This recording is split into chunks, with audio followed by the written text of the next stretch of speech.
but it's 1000% about if you want to start something new, don't try to go big, try to go small, and then just keep going small for a long period of time. And then you just look back and you watch that stuff compound and you're like, this is cool.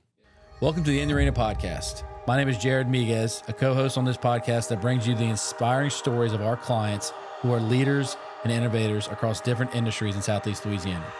They are visionary entrepreneurs, savvy real estate professionals, media creators, military business owners, and community champions. And we are going to showcase the remarkable achievements and share their personal stories. Tune in for insightful conversations, valuable lessons, and motivational stories that are going to reveal their secrets to success and offer you insights to help you on your own path. Welcome to In the Arena podcast. All right, cool. Love that. Well, welcome to the podcast. Man, this is the second time I've been on the podcast. Hopefully the second time is a charm, right? Second time is a charm. So we got Trey Willard on the podcast, owner of the W Group, serial entrepreneur, which I can relate. I can relate to. I think people like you and I don't ever really fully sleep. That's when our brains processing all the ideas we've had throughout the day, which is cool. Which I think a lot of why we relate to each other. And so I definitely want to get into your business and what you're doing, let people know, where you're growing your business to. But I want people just to know more about you in general, because I think that people see a very successful person, Sure, but they don't know. though. Yeah. But I think that people don't realize that it's just you're a normal guy who just is very disciplined. So tell us about what you do for on a daily basis, to like the habits you've created for yourself that give you the space to be who Trey Willard has become. Yeah, do you want to go backwards? Yeah, sure. Like we want to go back in time? Yeah. Like where it all started? Yeah, let's hear that. So Trey Willard, CEO, team leader of the W Group, got a couple other small businesses, ancillary services. It all started, obviously, I guess I said when I was young, I was always a good athlete, right? Was always competitive. Mm-hmm. Again, wish I knew today what I wish I knew then what I know today. Yeah. Right. So we could have used that discipline back then to excel in our athletic career, if you will. Pretty average student. I graduated, I don't know, maybe like a 2.830, Live Oak High School in Watson, Louisiana. There you go. And then from there I went on to LSU. I actually started at Southeastern and then almost failed out. So I think I had a 1.75 my first semester at Southeastern, which was really the first time I've ever had any real like flexibility in my life, right? Yeah. No one holding you accountable to going to class, things like that. So I just chose not to go to class. Yeah. Right. I know that works. I had to drive all the way to Hammond. I did 3 days, Monday, Wednesday, Friday. And then after that semester and those poor grades, I just decided, I was like, look, I really want to get out of this place. So it's time I buckled down. So I actually went to a full year at Southeastern, transferred to BRCC, really worked hard on my grades, did really well while I was there. And then I got the opportunity to transfer to LSU. So I got my GPA up enough, ended up graduating from LSU with a 2.9. Was like always beating on the door of the business college, because that's what I wanted to do. I thought I wanted to do marketing or business administration or something. You had to have a 3.0 to get in there. Had to have a 3.0 to get in the business college, man. So my first year at Southeastern really messed me up. Yeah, that'll set the bar. So after about 5 years at LSU, right? I say 5 years. I guess it would have been 4 years at LSU and another year and a half. I was 5.5, almost 6 years in college, and I was like, it's time to get out of here. Yeah. So I ended up having a lot of classes in communications. So, you do your sociologies, your psychologies, communications, and all your business classes. So I actually had enough credits to minor in arts and science, right? General studies. So I have a minor in technical sales, communications, and business. Nice. So that's where it all started. And so got into the service industry, started waiting tables when I was in college and was really good at it. I know it's hard to say like really good, but I moved up the ladder pretty quick while I was there. People say, I have never worked in the service industry. People will probably judge me for that, but they say like, if you really want to know what the life and people are about, go work in the service industry. You learn so much about people and about life. Yep. And being humble. Yeah. Working in that business. Yeah. And it's also like you get out what you put in. So if you're willing to put in some hours and you're willing to work a lot of tables, right, you're going to make more money. So that's kind of how it was. So, I picked up a hobby while I was in college. I was a professional DJ. I didn't become a professional DJ at first, right? I had to kind of work my way through that. Yeah. But I found myself always going out to bars and clubs, and I was more interested in like watching the DJs perform than I was actually like anything else. Obviously, like, chasing girls and things like that was always fun, but I still was like really like into the music. So Yeah. I self-taught, man. I became a professional DJ, and So was Shaq one of your idols, or was no, DJ man. Pauly D? No, neither one. I was pre them. So there was a guy named DJ AM. If everybody remembers DJ AM, he was kind of the guy who like started the mashup. So this is back when you would take an instrumental and you take an acapella, and you would inevitably just, you do it live. You could do it, on the fly. You could do it however you want to. But this is when like mashups really were kind of like hitting the ceiling, and like in Vegas, Yeah. guys like DJ AM and a few of these other big names. I mean, they were, headlining all these shows, and I was like, I want to do that. That's Right. Yeah. So became a professional DJ, and grateful I did, because it helped me bridge the gap between my career of waiting tables, DJing, and being able to get into real estate, because I had income coming in. I think Yeah. the hardest part for most people when they get started in real estate is either you need to have a good bit of money saved, right? Mhm. So I'm talking 6 months, 4 or 5 months of like, you Yeah. got to have this, because it's going to could be 6 months before you get your first sale. Sure. So that was really the gap, right? Like that helped me bridge the gap between being a full-time real estate agent and being a quote unquote a part-time real estate agent. Did you jump straight into Keller Williams? So I did, yeah. So I actually I had 2 jobs post college. Once I graduated, I sold telecommunication sales. So basically phone, internet to commercial businesses. And then I got recruited to do office equipment. So think digital copiers through Canon. Yeah. And really not my, Yeah. wasn't really something I was super passionate about. Sure. So a lot of people always said, man, you'd be really good. And I found myself always going back to the service industry, because it was kind of like my crutch. So I could go wait tables. I knew how much money I was going to make. I knew how much time I was going to work. And then I could use the afternoons, the evenings to DJ, right? So Yeah. Thursday, Friday, Saturday, I knew how much money I was going to make. You know what I mean? I knew how many nights a week. And believe it or not, man, back then, hindsight 2020, I was making pretty darn good money. Yeah. Waiting tables during the day and then DJing at night. That's And hustling though. yeah, I was hustling, man. I didn't sleep much then, but I was very driven. So had the opportunity, or multiple people had mentioned, hey, you should really think about getting into real estate. And I'm thinking, real estate? I didn't know much about real estate. It seemed like it was pretty much a female-dominated industry at the time. And I had a friend of mine, a guy named Tim Houck, who was having some success. He was actually doing the same thing, working part-time at Cheesecake Bistro with me, and then selling real estate. Okay. And then he was able to move from, waiting tables in the service industry to a full-time real estate agent. He's like, hey, man, why don't you come be my assistant? So I said, if you could pay me as much money basically as I was making in the restaurant during the week, like it was like $400 or $500 a week, I was like, I'll come work for you. Yeah. He says, yeah, done. Cool. So I transitioned into a part-time, or I say a full-time real estate assistant. So I kind of learned the business. Yeah. And then I'd already taken my real estate class. And then once I got licensed, I was a real estate agent. So how long were you working as an assistant before you got your license? Probably 3 months, maybe 6 months, not Yeah. long. I was really, really bad at it, but at the same time, it was kind of a means to an end. He knew it. I knew it. Yeah. He knew I'd be talented as a real estate agent. So he's like, hey, I'm going to invest in Get you. your license, yeah. Yeah. But dude, yeah. I mean, it's so similar to my first job as in real estate. So when I graduated from law school, I was kind of doing some odd and end stuff because I did not want to do anything other than do title work. My wife we were actually engaged at the time. She was frustrated with me because I wasn't applying to a bunch of random law jobs. I didn't want to go do the insurance, defense, and personal injury work. So I got a job at a title company in New Orleans. I was the only employee. I did everything except be an attorney. I was doing all the abstracting and I was doing all of the back office stuff, making sure pushing all the paper. And then I got an opportunity about a year later to go and do what I was, to open up an office and grow a company. And I learned so much in that 1 year of being humble and seeing the back office and seeing what happened and learning that part of the process. And there's nobody at our company that can come to me and say, well, you don't know what it means to do this job. I did it. I did it for a whole year. You've done all of it. I learned so much from that, dude. It was invaluable. And, I'm sure that 6-month period of time where you could focus on the technical part of being a real estate agent was huge. It was huge. I mean, you knew how to input listings. You knew how to go out and take photos of a new listing. You know how to do marketing because you're on social media trying to, do. This is like very beginning of like social media days. I got my real estate license in October of 2010. So, I mean, we're talking 14 years ago. Yeah. So the technology then wasn't what it is today, obviously. So, so it was different, learned a lot, and then as soon as I moved into the buyer's agent position, just off top, man, I just had a tremendous amount of success because, I truly believe it comes down to just like work ethic and grit, man. You know what I mean? When your back is against the wall. And at the time, so my wife now, we've been married, we just made 10 years married, but at the time, and we've been together for 16 years.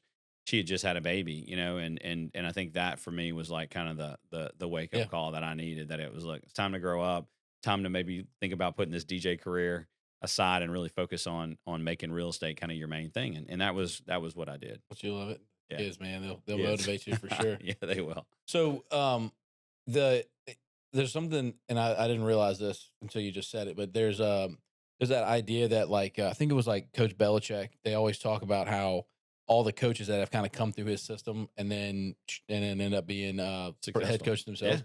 Tim had a pretty solid little group of guys that were on the team at a certain point, right? I mean, you and Kyle were the two of them that I know. Yeah. So, I mean, I was way before Kyle. So at the time it was myself, and then we had hired Leslie Hadaway, and then Chandler Churko. And I don't remember if Leslie came first or Chandler came first. I think maybe Chandler came first. Either way, we basically replaced myself, right? Mhm. Leslie Hadaway came on board. Chandler was on board with me. Yeah, and we grew a team in 2.5 years. And look, I'll say this about Tim. Tim's still a very, very good friend of mine. He taught me a lot of discipline, and he taught me a lot of great work ethic. Like, listen, read this book, which is the Millionaire Real Estate Agent. So the red book, I call it the Bible. It's still literally the Bible today. If you're looking to get in real estate, highly recommend. But anyways, what it said, 3 hours a day of lead generation. And, for me, somebody who just didn't know any better, ignorance is bliss. You just start prospecting for 3 hours a day. And whether it was 3 hours a day or 2 hours a day or an hour and a half a day, we knew in order to move the ball forward, right, you had to take disciplined action around having real estate conversations or conversations about real estate. So, so I did that, and I didn't really have a whole lot of, really, I'd say choices, but at the same time, like, I didn't know any better. Yeah. It's just like, I'm very literal, so just tell me what to do, and I'll typically do it. Yeah. Well, you said grit. I mean, Yeah. I can. I've had a lot of conversations today, and it's funny how they all kind of go together. But a lot of people don't realize the consistency, like the grit part of that, of what you're saying in that 3 hours or 2 hours, whatever it is the idea of just doing the task, whether you're having a good day, a bad day, whether you're tired, whether you don't want to, whether you're feeling motivated, just doing that lead gen every single day. And it takes the momentum and the snowball getting bigger and bigger and bigger to where you can't really slow it down once you get it there, but you got to put in the time and the grit to get the momentum going. Of course, it's just the compound effect. It takes years to get that type of momentum going, to lead generate over time, to make it to where you make a phone call and 90% of the time you're going to land that client, as opposed to you make a phone call and 1 out of every 10 ends up being a client. Yeah. So, one of my favorite quotes of all time is something that Nick Saban said, right? So he said, there's 2 pains in life, right? There's the pain of discipline and there's the pain of disappointment. If you can fight through the pain of discipline, you'll never have to worry about disappointment. Mm-hmm. And I truly believe that with all my heart, that is a true statement. And the discipline piece, which specifically you said, whether you're motivated or non-motivated, right? It's just part of the process. So one of the biggest, things I preach today is really to focus on the process and fall in love with the process, and not focus so much on the results, because the results will take care of themselves if you focus on the process. And I don't know when it happened or how it happened, or if it was, again, just kind of me with back against the wall. I'm starting a family, and I didn't have a choice but to succeed. But the discipline kicked in for me, and I've just kept the same habits and disciplines over the last 14 years. And you look up, and I did a podcast not long ago, and it's got a really cool intro. And one of the things I said in this podcast is like, you do all these things in 14 years, and you look up and you're like, holy shit, right? Like, how did I get here? Yeah. But it really is truly just the compound effect, and doing the little things over and over and over, and falling in love with like the mundane things that come with success, because they're not necessarily always sexy. Actually, they're never really sexy. They can be sexy later on.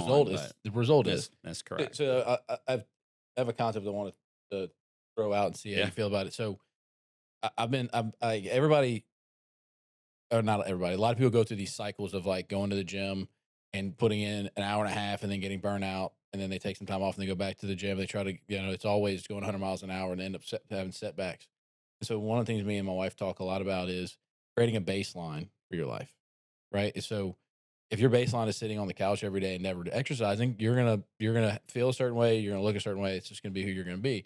If you set the baseline a little bit higher, maybe it's just like you're gonna go walk for 30 minutes a day. If you do that and that's your baseline, you do it every single day, you're gonna look differently, you're gonna feel differently. And so, like, instead of me and right now, this is the point in my life that I'm at, I'm not trying to go. My baseline is not going to the gym for an hour and a half every day. It's just it's not where I'm at in my life, and I'm okay with that. But I do have a baseline in which I do certain things every single day, Yep. and they don't make me feel sore. I don't see a huge change, but I'm consistent, right? Sure. And so I feel like when you're talking about business and you're setting a standard, and whether it's going to be 1, 2, or 3 hours of lead gen or whatever you're going to be doing for every day, it's setting the baseline and just doing it every single day and not wavering on that.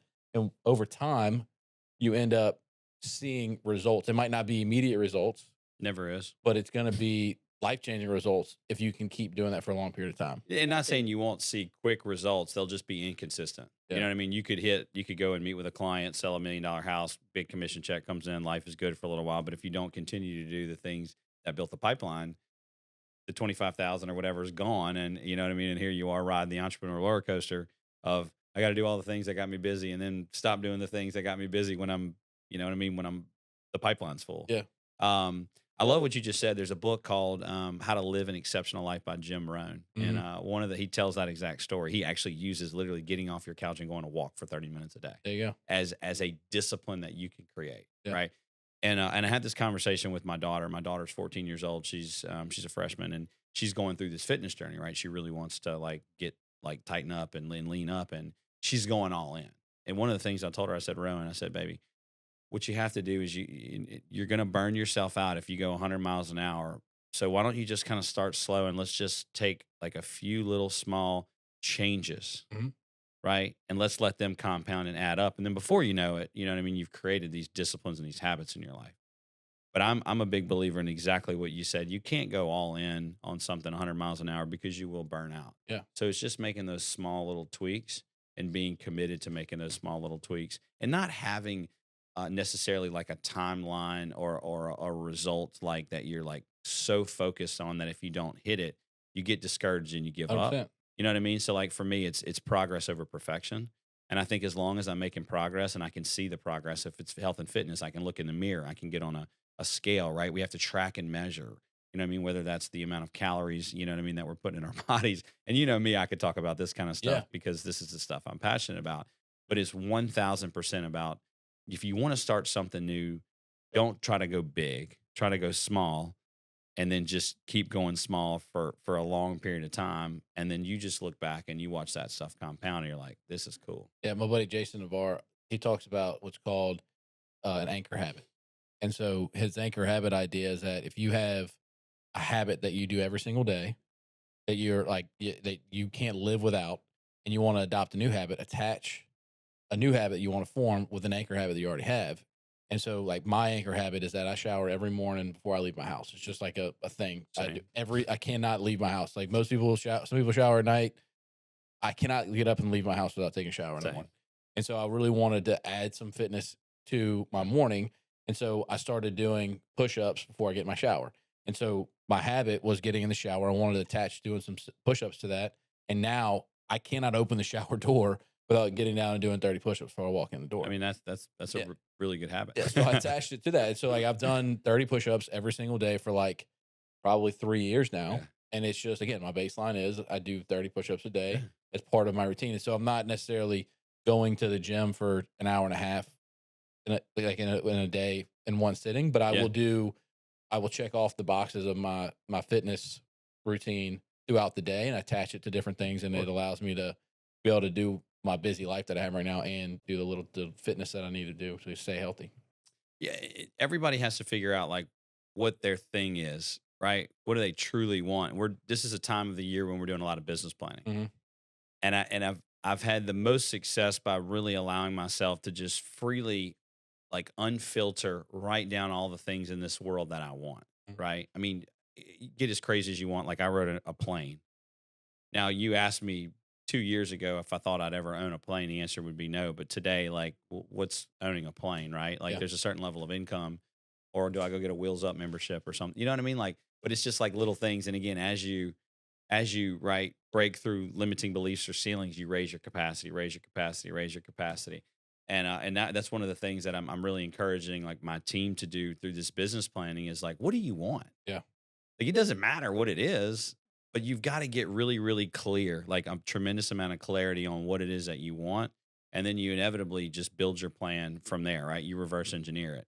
And what's important, I wouldn't typically take more than probably 2 or 3 things, whether that's personally, financially, or, in a business standpoint. But the clarity there, and number one, like for you in the fitness thing, like if I were your coach, I'd ask you like, what's really important for you about your fitness, that you're looking to achieve? Is it, you know, do you want to lose weight? Do you want to look a certain way? Do you want to feel better from like a cardiovascular standpoint? Do you want to move a little bit better because your kiddos are running around? Like, you got to get really clear on why it is that I want that. And then again, you just have to attach something to that. So it does give you the motivation. You know what I mean? Or if you don't feel the motivation, you do it anyway because I always say my future self. Right? I know who Trey, the future self of Trey, is. And every decision I make and everything I do today is going to affect my future self. Yeah. So I always think to myself, what would that future self think if I decided not to do the things that I've committed to doing? He'd be pissed. Yeah. Because he's not going to look, feel, or maybe have the financial independence that he wants or deserves because I made poor choices. Yeah, that's good. I just, well, as you're talking, I'm thinking about, like 2 years ago, I thought that I wanted to just be like stronger than I was, so I just started lifting heavier, and then now I'm like, well, that stuff's for the birds. I just want to feel better. I was like, and when you get stronger, you generally gain weight, and I was like lifting the house, but I was about the size of a house, right? And so I checked that box off. Sure. I'm now different priorities at this point. Now that I have 3 kids, and I'm not and I don't and lifting 400 pounds is no longer that important anymore. Yeah, mobility and flexibility is really big for me right now. Feeling like an athlete. I was an athlete my entire life, and then I've lifted weights for 20 something years. And what happened was I've lost a lot of that mobility and flexibility because my planes are forwards and backwards. They're not side to side like they used to be when I was an athlete. So now I'm having to go back and correct 20 something years of front and back plane soreness, tightness, not being flexible. And I'm having to do some things that are pretty uncomfortable. Yeah. You know what I mean? And I look like a jackass in most, instances, but it's because I'm so bound up now. So we're working to, try to repair 20 something years of. Do you get a new coach whenever you're at different phases of your fitness career? 100%. So I have a coach for pretty much everything in my life, whether it's nutrition, whether it's actual, like, I don't have like a quote unquote weightlifting coach, but my nutrition may say, hey, if you want to look aesthetically a certain way, here's the exercises you should do. Here's the food you should eat. From a mobility standpoint, I see my buddy Carlos Rochelle every Tuesday, and we work on like more of the athletic stuff, right? We were talking to Jen and I were talking about trifecta. I do the deep tissue massage. I go see a PT for dry needle, and it kind of loosens me up. I see a chiropractor for decompression. I do lots of stuff, and a lot of that is like, for me, it's personal improvement, but it's also like, self-care, right? Yeah. Like you got to take care of yourself, and the older you get, man, I mean, it's like the more time we have to spend taking care of our bodies, because if we want to live until we're 100 plus, which I believe technology and medicine and things like that will allow us to live much longer. So when I'm living these longer years, I want to physically be able to live these longer years. I don't want to be, on a couch or in a wheelchair because I made, again, poor decisions when I was in my 40s instead of, making these decisions. So that's great. So you mentioned something a second ago about y'all's business planning part of your part of the year, which we're all business owners are all thinking about. What 2024 is, for all intents and purposes, wrapped up. Right. So I mean, it's done, man. Yeah. So we're all thinking about what's going to happen next year. I know things are changing, and we don't have to get into all that. Just by the time this episode drops, that might not be as relevant. But like from a business planning standpoint, you as a real estate agent, you talked about how you came up through the ranks, kind of got on board with Tim. Started your own company. Now you own the W Group. You're the CEO. One of the only expansion Keller Williams teams that I know in this area that are growing still. You see the cycle where people come in and they try to do it, and then I think that the one factor in there is there's 2 things. I think leadership's a big part of it, and I think integrity is a big part of it.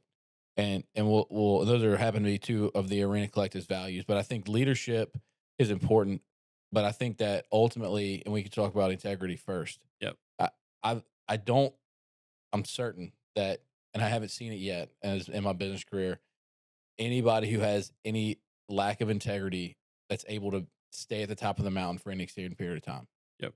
I've seen people get to the top of the mountain that might not have all the integrity. Sure. But as soon as they get there for any amount of time, the spotlight shines on them, and they don't usually live there very long.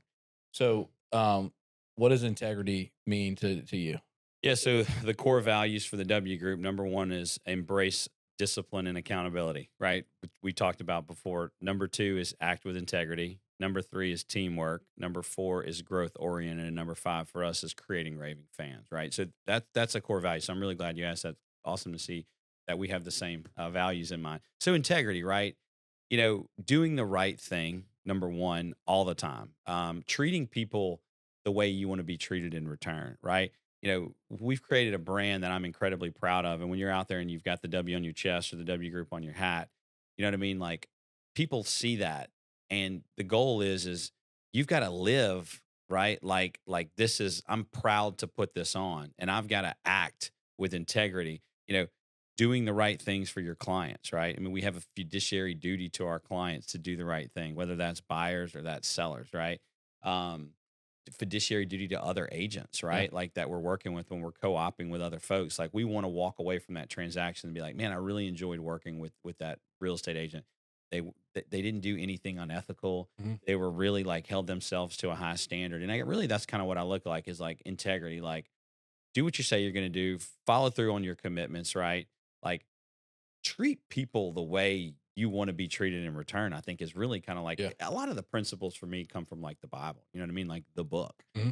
And I try to live, you know what I mean? The framework from the way God says that we should live. Yeah. And, so, I mean, I think integrity, it's like for me, there's not enough money in the world to do the wrong thing, right? Or to do unethical thing. Yeah. I mean, it's just not worth it, right? Like when I leave and, the thing that I hope that I leave with is like people always says, man, Trey was a really great human being. He was always very authentic. He was always very genuine. You know what I mean? He always brought a lot of energy into the spaces that he was in because I mean, my goal is to influence and motivate people, right? So I mean that I know that's kind of a long-winded answer, but I mean that's what integrity means. Yeah, I mean, there's no one deal that's gonna make or break any of our lives at this point, and it's not worth that one deal is not gonna be worth it. I mean, we've run into situations often where we could just brush an issue under the table and insure over it and close the deal and all this make some money, but you spotlight it, you find an issue, and you don't want to put anybody in a tight spot, so you don't take the easy dollar and tell everybody the truth, or you do what you say you're going to do, even though it's not necessarily the easiest thing to do. It's never the easiest thing to do. It's not, and so I think not that there's not a lot of people in our area that lack integrity. I think that most people around here do the right thing, but I do believe that it's a testament to somebody who has been able to build a business and get to the top and to be able to stay there because it's very apparent. People are watching whenever you're doing that. You got a lot of people on your team, and the more that you bring people under your umbrella and you have more people that are working for you, if you hold yourself to that standard and you hold everybody on your team to that standard, your team can stay at the top, right? Yep. So it's like, if I'm by myself and I'm doing the right thing over and over again and I build some sort of success, that's great. But if you bring other people and you can keep all them on the right path and do what they say they're going to do and create a culture of that, I think it's a big deal. So that kind of spins into leadership. Yeah. And so how many agents are you managing right now? So we've got about 54 with probably about 10 or 15 in the pipeline who are just either in class or coming on board. And yes, man, it's been a lot of fun. It's been a massive growth this year. Yeah. And so y'all are in Baton Rouge, New Orleans, and on the North Shore, right? Those three areas. And do you have anything in Lafayette? So we have one agent in Lafayette, kind of works as a hybrid. We've got this little hybrid team we're creating right now on the Bayou board. So that's Thibodaux, Homa, that area down there, Morgan City. So that'll probably be the next like true expansion. And we're going to move into the panhandle of Mississippi, so past Christiana Bay, St. Louis. And the goal is to continue to go east, right? Yeah. We want to go into, Fairhope and Orange Beach and then into Pensacola. And then inevitably, I'm kind of stopping in 38 because that's where I want to land and I want to end up. And that's where I want to inevitably retire, have a second home in a few years. So it's like since I'm traveling so much down there, I might as well have offices, from here all the way to there that I can just consistently stop into. So that's where we are today. But the vision is really big, man. I mean, it's 10-year vision. We did the numbers on it. It was like $39 million in volume. It was GCI, excuse me. It was man, I'm seeing it, but it was crazy. It was like, I don't know, I think we had like 400 or 500 agents and it was just big, and it's fun to like look at that Yeah. vision and say, am I actually shooting, too low, or is that a pretty Yeah. reasonable So goal? it's funny that you just reminded me. I met the CEO or the owner. I don't know if he's. I think he was just the owner of Movement Mortgage, Yeah. and I don't know if you know his story. His name's Casey. I forget his last name. He used to be an NFL deep snapper, and Yep, that's right. he played for the Buccaneers, and he won a Super Bowl. And I mean, I think it's pretty. And I asked him this question. He like was passing by the conference room when we were in a meeting, and I was in North Carolina, and he came in and talked to her for a second, and I asked him, "Do you have a vision that grows as you hit certain milestones?" He was like, "Absolutely not." He's like, if I went as fast to my vision as I want to go, nobody in this room," he was pointing to his executive team, would be able to keep up. Yeah. Like his vision is just massive. And I think he got to see what success looked like because he was, seeing these guys with all this money and resources Yeah. and knew what they were doing. And so, it was cool to step out of our bubble of Louisiana and go to another place and see what type of impact companies that are bigger than ours or a couple of years ahead of us are making. Yeah. And so he was just like, "Yeah, dude, the vision that I have for where we're going is so big that the people in the room would be uncomfortable. So I have Yeah. to So make sure it takes time." agents are uncomfortable because they think sometimes with growth comes less opportunities to them, when in reality it's the opposite, right? And Yeah. I'll never forget, like when we first started growing in our much smaller team, as we started to scale, and I was like, "Hey guys, like you need to get in the mindset of we're going to grow and we're going to continue to grow forever, but know that there's going to be more opportunities." I think at first, like they had to actually physically like witness it, feel it, Mhm. see it, touch it. You know what I mean? Before they were like, "Okay, I can get behind this," because now we're generating more revenue, which more revenue means more resources. More resources means more opportunities, right, for the agents on the team. So it's been fun, man, and that is one of the things I'll say is like there's a tremendous amount of opportunities, and I mean we're looking for those folks who are gritty, you know what I mean, who have a great work ethic and who aren't scared to pick up the phone and have real estate conversations with people. I mean, they can make a tremendous amount of money in our organization. Yeah. Yeah. So like, I've experienced this before. As you start to grow, it gets harder and harder to keep the culture that you have in the place that you started and originated. And so how do you continue to keep that culture of accountability and discipline and grit and integrity as you grow your organization outside of the Baton Rouge market where you started? So that's a great question. This year, my leadership team pulled me aside a little bit and they were like, "Hey, look, there's a few things. This is where we need people, right? We need people to hold us accountable." Yeah. And it was really cool because it was kind of like it stung a little bit, but at the same time, you know, these are my OGs. They've been around from the beginning and they're like, "Listen, we want to continue to maintain the standards that were created when we first here." And sometimes it just seems like when we look up, there's just a bunch of more like new people and they're just, it's really not the same standard. And there's not the same culture that it was years ago, and at that point I have to kind of take a step back and I have to allow myself, this is a coachable moment where I have to, be self-aware and I Mhm. have to accept coaching. And, what I told them was, what do you guys think we should do? Right. This is an open conversation in a conference room with my quote unquote leadership team mentor agents. And they're like, we want to crank up the standards to where they used to be. Right. Mandatory Monday morning meeting, which we do hold that. We Yeah. were doing scripting and role playing every Tuesday. But I noticed that scripting and role playing on Tuesday, it wasn't mandatory. It was optional. And the optional it kept falling and falling and falling. And what happened was it got me in a really funky mood every morning on Tuesday when no one show up. Mhm. It got them in a funky mood because they felt like people are just coming on board and they're, taking leads Right. and, Good to yeah. they're not really like going through the process that they went through. Yeah.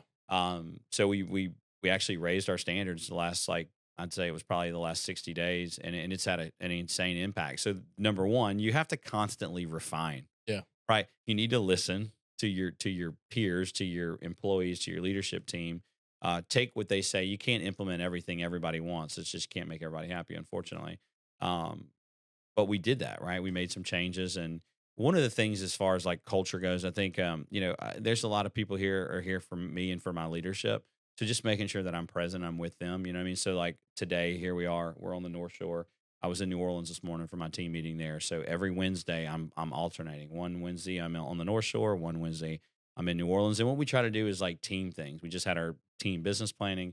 We're going to do our team Christmas party. We've got a client appreciation party coming up on November 20th. I'm in town every week, so that it's really something you have to work on. Yeah. And I can't say that we've mastered this by any stretch because I'd be lying to you to say Yeah, that. sure. However, as we've continued to get bigger and better, I've had to hire some key leadership roles, which they're me when I'm not around, and they're great, and it's like the right butts in the right seats, kind of Yeah. traction stuff. Sure. So you got to have that, but I also have to continue to be very much involved in the day activities with all the Yeah. agents. So like the accountability part of it was probably lacking because nobody's showing up, and you 100%. needed somebody to be there to push them. And it's hard from. I mean, we do this. We similar, the issues and things for us too. It's we're people need to be held accountable. They need to be a system of accountability. Attraction teaches us a system of accountability. We take some of the attraction principles in our business, and it sometimes it's hard to be able to do that consistently, and it wears you out. But the accountability piece is It is. It's really hard to hold people accountable because I think people, you have coachable people and then you have non-coachable people. Your non-coachable people are the worst or the hardest because they don't think they need the accountability. But I will tell you something that's interesting. I've had a lot of conversations lately, and one of the first questions that I'll ask an agent is, what are you looking for when you make your next move, whether that's a team, whether you stay solo? What is like the most important thing to you? Could you take a guess on what the most important thing for most agents are today? So think today, like 2024, last 6 months. Yeah, it's probably consistency. It's community, it's culture, and it's community. I mean, being a solo residential real estate is a very lonely place to be. You don't have anybody validating you. You don't have anybody cheering you on. You don't have anybody, I agree with you, holding you accountable. And sometimes when people hear the word accountability, they think discipline, like you're going to discipline them because they did something wrong. In reality, accountability is the highest form of self-love. Mm-hmm. And getting people to understand, you created the goal. My job as your leader is to help you achieve this goal. Now, the only way that I can help you achieve this goal is if I'm checking in with you to see if you've had progress on this quote unquote commitment or this goal that you made. A lot of people struggle with accountability because they don't really want what they say they want. Yeah. And when you question them about why haven't you achieved or what got in the way, they take a step back and they get a little defensive and they make excuses. That's okay. I'm not here to judge you. This is what you said you wanted to do. I feel like I'm doing a disservice to you if I don't help you achieve that goal. So how can I help you, right? What are 3 things you can do differently next time, right? So what got in the way? What's 3 things you could do differently next time? And let's pick one and commit to that. Is that fair? Right? And then we move on. And I think the one thing, and I've been talking to my operations director because I feel like we're on a rocket ship. And I mean, we, the W Group, and we're on a rocket ship, and that rocket ship's counting down 10, 9, 8, 7, 6, 5, right? And that last 5 seconds is a few things. It's market conditions, it's affordability, it's economy, it's interest rate, whatever you want to call it. It's agents' lack of action. You follow me? And I'm sitting on this rocket ship, and I truly believe that when it comes to like team, when it comes to, our pillars of value, community, right? Culture, support, leadership and coaching, opportunities and appointments, right? I think we're the best tracking and measuring. The one thing that I have really lacked on has been my accountability with my agents. And that's the one thing, like creating higher standards and then raising that accountability in 2025.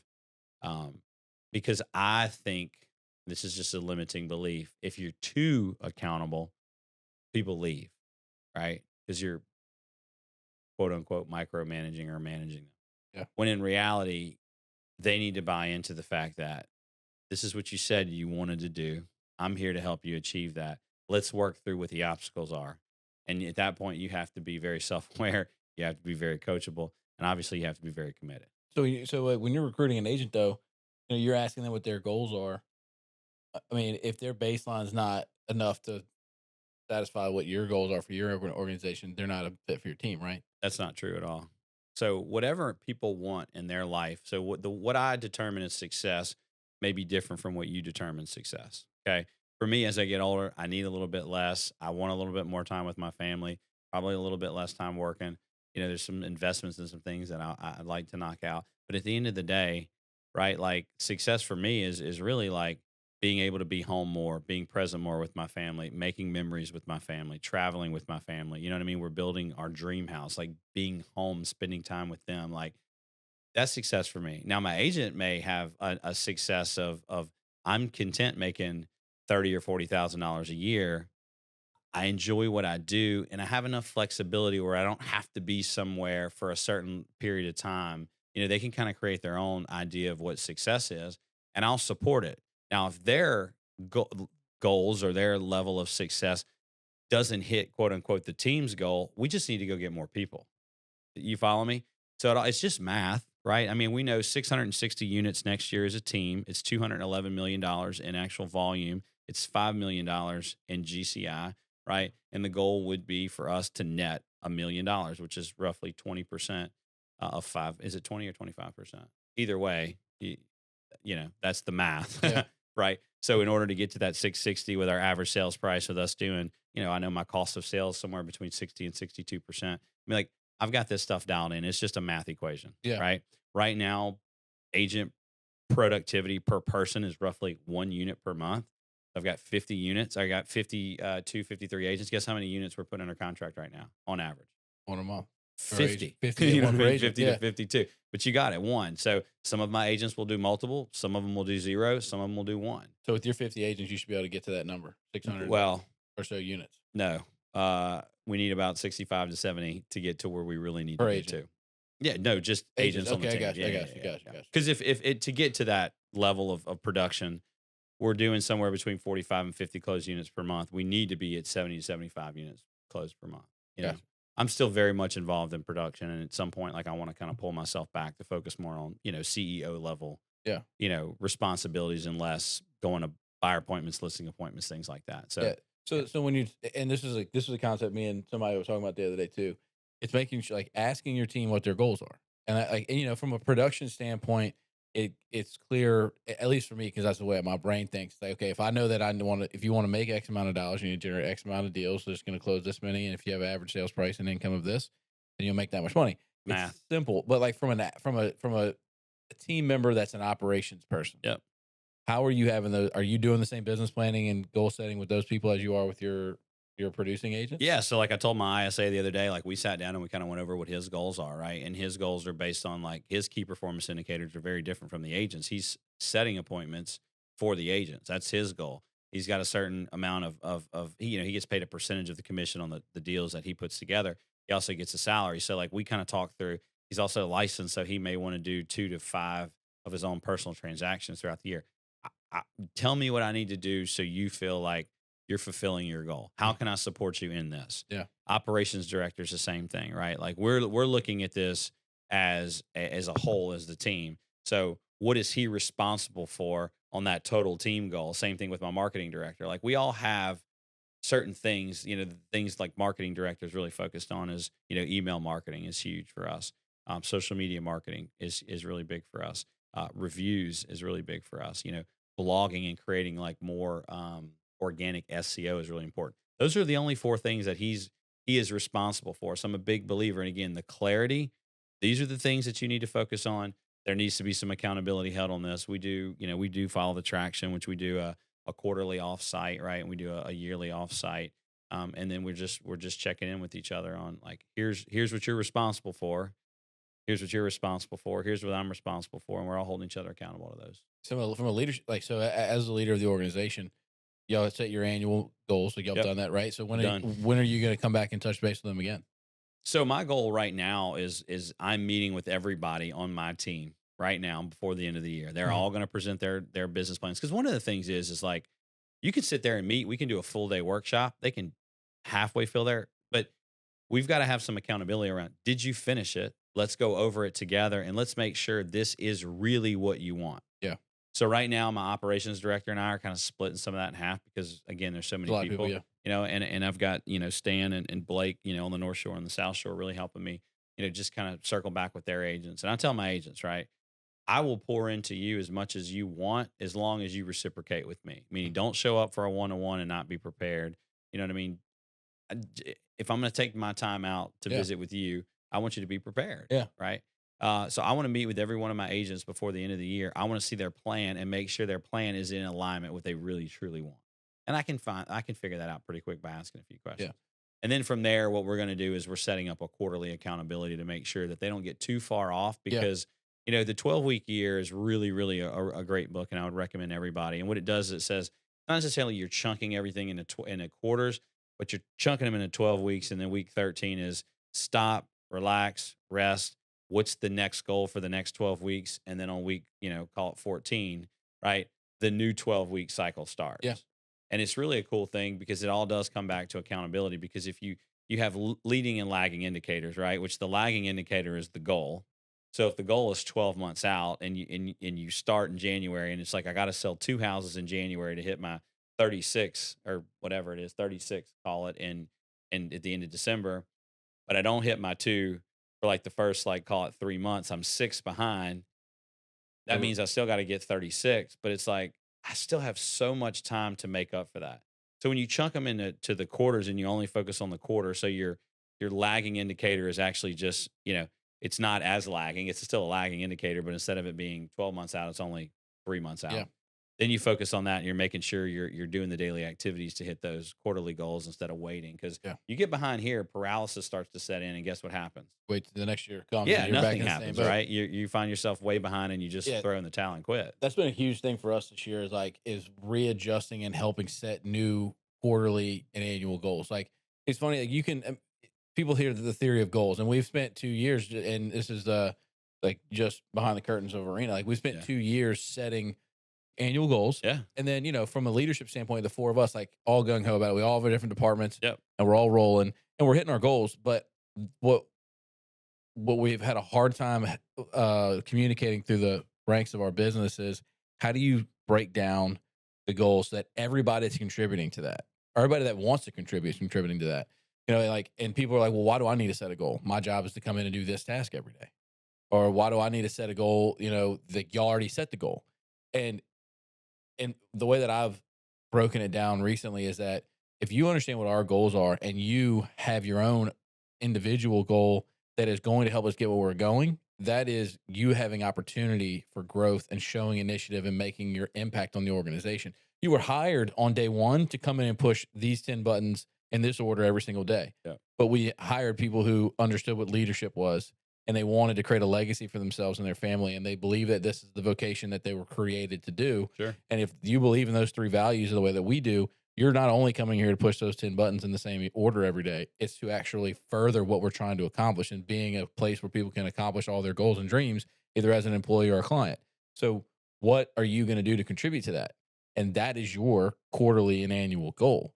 And so we readjust every quarter. Say, okay, this is our goal every year. This is our company goal. Now, within your department, these are the things y'all have to do in order to for us to get there. And what are you, as a member of that department, going to add to the mix to help us get there? So everybody has their own quarterly rocks. And a lot of our staff are not producing, right? They're doing more support role. Yeah. But or task oriented stuff. Stuff. But what we've recently started doing is that we've made everybody come with a rock sheet, and it's got the rock that they're accomplishing, or the goal for the quarter. Yep. And it's got milestones. Yep. And it can have as many milestones as you want, usually about 5 of them. Yep. And there's a deadline on each milestone. And then there's to-dos under each milestone. It's just the SMART goal, right? The specific, measurable, attainable, achievable, relevant, and time out. Time frame. Yep. And so we break that down. And so every week when we come to our weekly meeting, it's like, are you on track to hit your quarterly goal? It's not like, yeah, I feel like I'm on track. It's like, no, you came with an action plan with due dates. Yep. And people who are going to be in charge of that action item, and we're crossing those off every week. So we're making progress. And if you're not making progress towards that goal, we're going to make an issue out of that, and we're going to come back and talk about it. Yeah. And get you back on track. So we're being very intentional now about setting our quarterly goals and rocks, and then we're going to be making sure that we're checking off boxes. And we're just getting to where we're decent at it. Sure. And it's funny because you're always growing and trying to get better. And so I'm looking forward to next year, because we set some decent quarterly goals this quarter. Hopefully it's the some stretch goals. Yeah. And so, yes, for sure. And then when we set our goals for next year, we should already be thinking about that now. We're talking, you know what I'm saying? We just got done with our quarterly for Q4, but we need to be already planning for next year, or we're going to be behind the 8 ball. So a lot of the principles and stuff you're talking about right here, and of course it brings a lot of stuff into into my brain. Like I'm like, oh, so we follow something very similar. So obviously we do some traction stuff, but when you look at a business, right, everybody has to have that quote unquote that wildly important goal, which some people call it a WIG. But in 4 disciplines of execution, it's literally 4 things that you can focus on. And I'm a very like simplistic person, meaning if it's complex, I will not do good at it. I need simplicity in my life, no matter what I do. So I've been successful because I've identified that. Just keep it simple. So for me, it's create the wildly important goal, right? And then it's act on the lead measures. So the lead measures for us in real estate are real estate conversations, right? We've got to talk to people who've shown interest in buying or selling real estate. We have to set an appointment. We have to meet with an appointment. We have to show them homes, right? We have to write, negotiate contracts, then we get to a closing. So there's only a few things that really lead to a closing that you have. It all starts with some sort of a conversation, whether that's on the phone, via text, email, smoke signal. I don't care. That's the first thing that has to happen, right? And then you take them down the line. So you've got your wildly important goal. You've act on your key, your leading indicators, and then you've got to keep score, which is what you're doing. Your score keeping is meetings, following up. My scorecard is CSU, which tells me appointments set to appointments met. I can tell you our ratios. I can tell you our average sales price. I can tell you any and everything you want to know about my business at any point by just picking up my phone, right? And then once you have your key performance indicators or your lead indicators, you've got your keep and score. The last thing that kind of brings this whole thing together, which is exactly what you and I are talking about, is the cadence of accountability. And without the cadence of accountability, all the other stuff doesn't matter. And I've realized we've had a lot of success. And I mean, a success I'm incredibly proud of. But I know the one thing that can take that to the next level is increasing that accountability. So that is the one thing for us in 2025 is making sure the agents understand the accountability is self-love and it is not a managing role for us. Yeah. But I am committed to helping you achieve your goals. Yeah. Yeah. So wait, how do you, as a producer on your team, how are you balancing that time between producing and managing and leading? So that's a great question. And I tell people all the time, everybody thinks time management is a call it a process, call it what you want. It's a choice. It's a choice. We all have the same 24 hours in a day. You have to be incredibly intentional with your time. So I have my schedule, and if it's not in my calendar, it doesn't exist.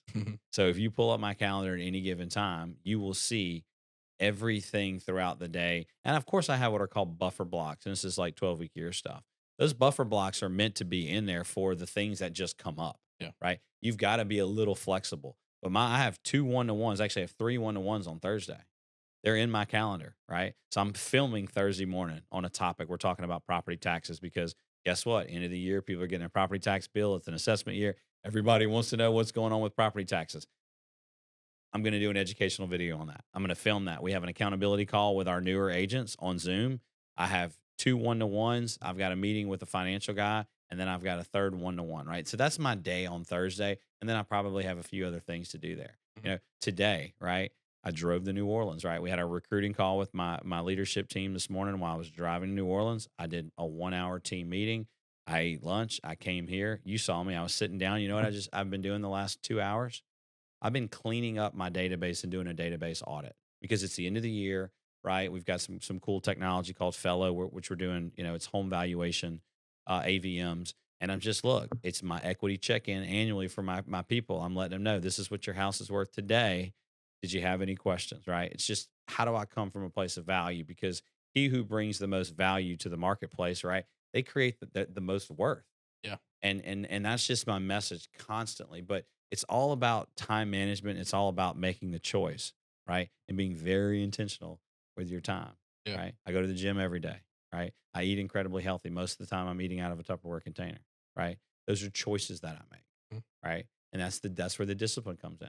Most people, they're just flying by the seat of their pants. And if you allow something, right? If you give something X amount of time to do it, it will fill the time allotted to do it. 100%. You know what I mean?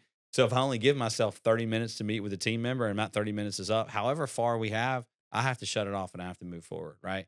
So again, long-winded answer, but it's time management and it's a choice. Yeah, for sure. That's great. So before we wrap up, Yeah. and I feel like we're going to have another conversation because I have about 5 other things that popped in my head I wanted to talk to you about. Yeah. One of our values is legacy. Mhm. And we talk a lot about the legacy that we want to leave as an organization and the impact on our community. So, what does Trey Willard at this point in his career want his legacy to be? For me, that's a really good question and something I probably struggle with a little bit. Like I was telling you before, like when my time has passed, I want people to look back at the time that we spent together and say Trey always made those times that we spent together, they were memorable. However they remember that. They were fun. He brought a lot of energy, he brought a lot of value. He was an influencer. Like the biggest thing for me is like I'm a leader. Everything I'm telling you to do, anyone on my team, like I better be doing it. You Yeah. know what I mean? So like for me, I want people to look back and say, he did the things he said he was going to do. He led by example, right? He was always incredibly authentic, always genuine, always happy, right? That's the legacy. He was a great father. He was a great husband.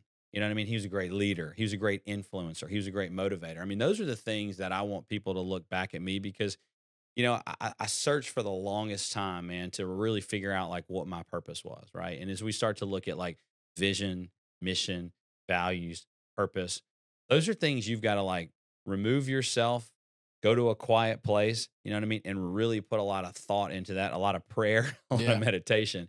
And I've asked God many times, like, why do you have me here on this earth, right? And I'm going to read this because if I don't read it verbatim, I'll probably butcher it. But this falls in line with my legacy. But I truly believe this is this is my purpose, and that is to elevate and inspire individuals to overcome limiting beliefs, master their potential, and execute their dreams with unwavering determination. And I believe that God has given me a tremendous amount of favor, and I just consistently see myself, right, like raising my capacity, coming from a place of abundance, and removing limiting beliefs all the time. And like I know where I started and I know where I am today. And a lot of that was through influence and exposure. Mhm. So for me, I want to give that gift to other people. That's awesome. That's awesome. Yeah, you just brought up again 5 more things I want to talk to you about, but we'll end with that because that was great. So I appreciate you coming on, Yeah, buddy. for sure. And the second time's a charm. We'll get this one out, and I'm gonna have you back on because we need to talk about some more stuff. Yeah, well, I'm down. You just say the words. We can do it here. We can do it in Baton Rouge, wherever you want to go, my friend. All right, buddy. Thanks, All right. Trey. Thanks, man.